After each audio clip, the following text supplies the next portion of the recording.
Hello મિત્રો, progress કિચનમાં આપણું સ્વાગત છે। આજે આપણે બનાવીશું ચાઇનીઝ સમોસા। તો તેના માટે મેં અહીં લઈ લીધું છે કોબીજ, ગાજર અને કેપ્સિકમ। પણ આ બધા વેજીટેબલને આપણે લાંબી સ્લાઇસમાં કટ કરવાનું છે। તો તેના માટે આપણે જોઈએ કે કઈ રીતે આપણે કટ કરીશું। કોબીજને લાંબી સ્લાઇસમાં કટ કરવા માટે તેને પહેલાં આપણે એક ઊભી ચીરમાં કાપી લઈશું અને જે આપણે બટેકાની વેફર પાડવાનું મશીન હોય તેનાથી આપણે એને આ રીતે ખમણી લઈશું।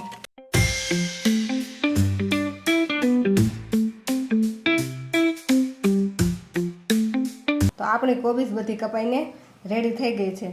તો કેટલા ઓછા સમયમાં આપણે આ રીતે કોબીજને આટલી લાંબી ચિપ્સમાં કાપી શકીએ છીએ। હવે તેને આપણે એક ડીશમાં લઈ લઈએ। તેવી જ રીતે હવે આપણે એક કેપ્સિકમ લઈ લીધું છે, તેને આપણે આ રીતે ઊભું કાપી લઈશું અને તેના વચ્ચેથી બીનો જે ભાગ છે તે કાઢી લઈશું। વચ્ચેથી આ રીતે આપણે એને કાપી લઈશું। પછી આ રીતે મૂકી અને જેનાથી આપણે કોબીનું છીણ કર્યું હતું એનાથી જ આપણે આ કેપ્સિકમની ચિપ્સ બનાવી લઈશું।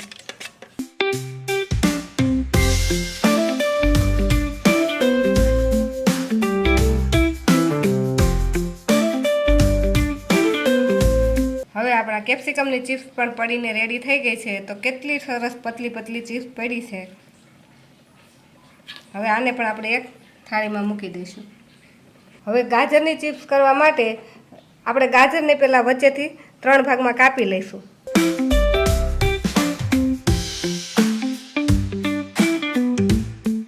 અને ખમણીમાં જે બધાથી મોટા કાણાવાળા સાર હોય તેનાથી આપણે એને એકદમ ટાઈટલી આમ ભાર દઈ અને એને ખમણી લઈશું।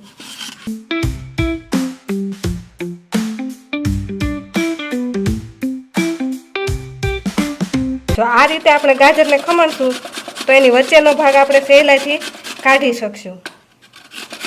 તો આપણું ગાજર પણ ખમણાઈને લાંબી ચિપ્સમાં રેડી થઈ ગયું છે અને આ રીતે આપણે ગાજરને ચિપ્સ કરશું તો એમાંથી વચ્ચેનો ભાગ આપણે સહેલાઈથી કાઢી શકશું। આને પણ આપણે એક ડીશમાં લઈ લઈશું। હવે આપણા વેજીટેબલ બધા કટિંગ થઈ ગયા છે। તો હવે આપણે પહેલાં નૂડલ્સ બાફી લઈશું। પહેલાં હું એક બાઉલમાં પાણી ગરમ મૂકી દઈશ। નૂડલ્સ બાફવા માટે આપણું પાણી ગરમ થઈ ગયું છે તો તેમાં થોડું મીઠું અને થોડું તેલ નાખી દઈશું। હવે તેમાં આપણે નૂડલ્સ નાખી દઈશું। નૂડલ્સને આ રીતે આપણે થોડાક પીસમાં કાપી લેવાની છે। હવે તેને સારી રીતે હલાવી અને આ નૂડલ્સને આપણે સારી રીતે બફાવા દઈશું। આપણી નૂડલ્સ બફાય ત્યાં સુધીમાં આપણે મસાલો બનાવી લઈએ। મસાલો બનાવવા માટે મેં અહીં એક પેન લઈ લીધું છે, તેમાં હું નાખી દઈશ તેલ। આપણું તેલ ગરમ થઈ ગયું છે તો આમાં આપણે અડધી ચમચી હિંગ નાખી દઈશું। પછી તેમાં આપણે લસણની પેસ્ટ નાખી દઈશું।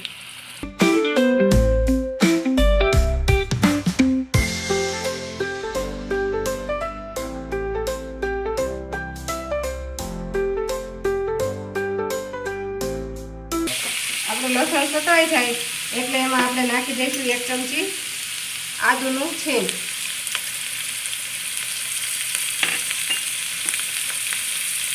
અને 1 ચમચી મરચું।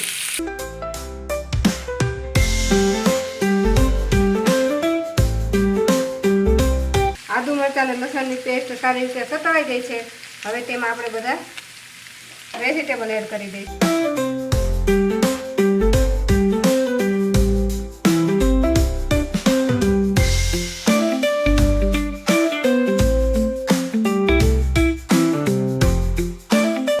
વેજીટેબલને આપણે સારી રીતે મિક્સ કરી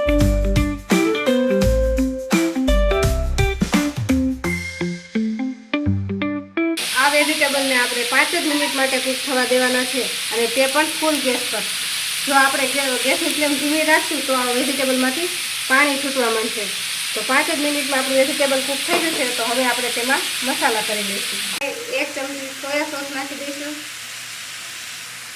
1 ચમચી રેડ ચીલી સોસ નાખી દઈશું, અડધી ચમચી મરીનો પાવડર નાખી દઈશું, સ્વાદ પ્રમાણે મીઠું નાખી દઈશું। આ બધાને સારી રીતે હલાવી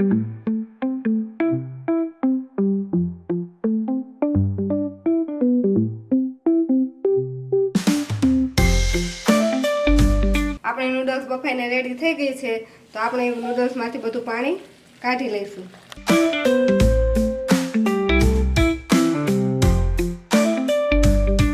હવે આ મસાલામાં આપણે નૂડલ્સને એડ કરી દઈશું. હવે આ નૂડલ્સને આપણે મસાલા સાથે મિક્સ કરી દઈશું. તો તૈયાર છે આપણે ચાઇનીઝ સમોસાનો મસાલો.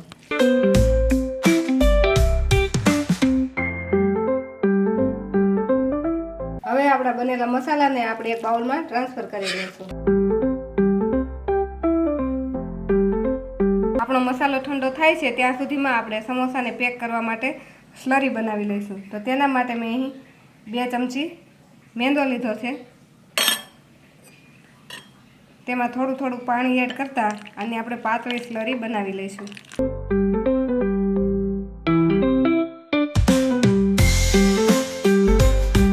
સમોસા પેક કરવાની આપણી સ્લરી તૈયાર છે. સમોસા વાળવા માટે મેં અહીં બજારમાં મળતી રેડીમેડ સમોસા પટ્ટી લીધી છે. આ સમોસા પટ્ટી તમે ઘરે પણ બનાવી શકો.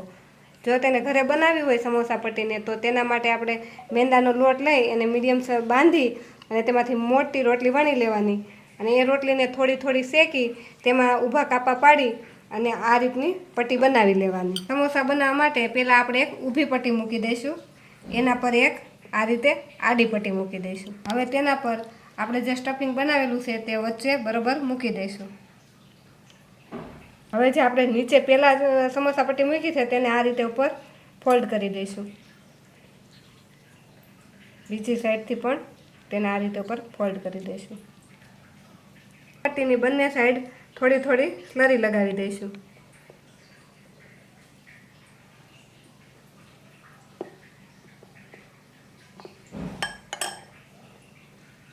આ પટ્ટીને તેના પર આ રીતે વાળી દઈશું.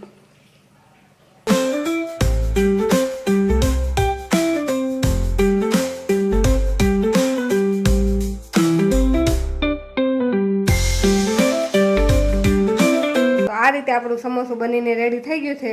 તો આ રીતે આપણે બધા જ સમોસાને આ રીતે ભરી લઈશું.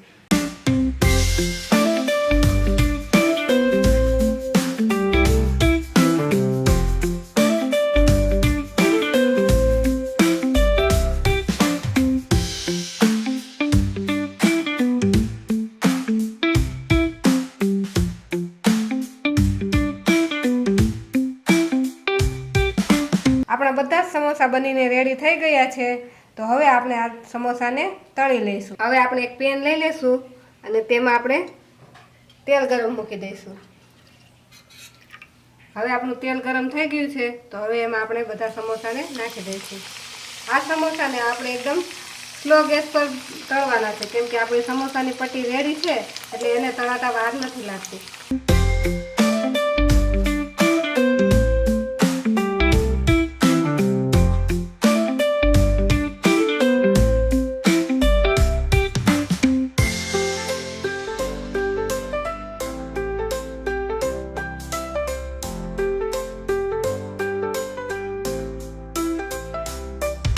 આપણા સમોસા તળાઈને રેડી થઈ ગયા છે. તો હવે આપણે એને એક પ્લેટમાં કાઢી લઈશું.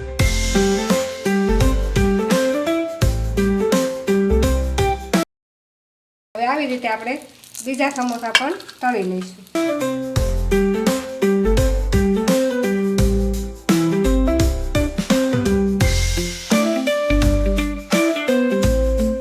આપણા ક્રિસ્પી અને ટેસ્ટી સમોસા બનીને રેડી થઈ ગયા છે. તો તેને આપણે તોડીને જોઈએ તો તે અંદરથી પણ કેટલા સરસ લાગે છે. તો તૈયાર છે આપણા ચાઇનીઝ સમોસા. તેને આપણે ટમેટો સોસ સાથે સર્વ કરી શકીએ છીએ.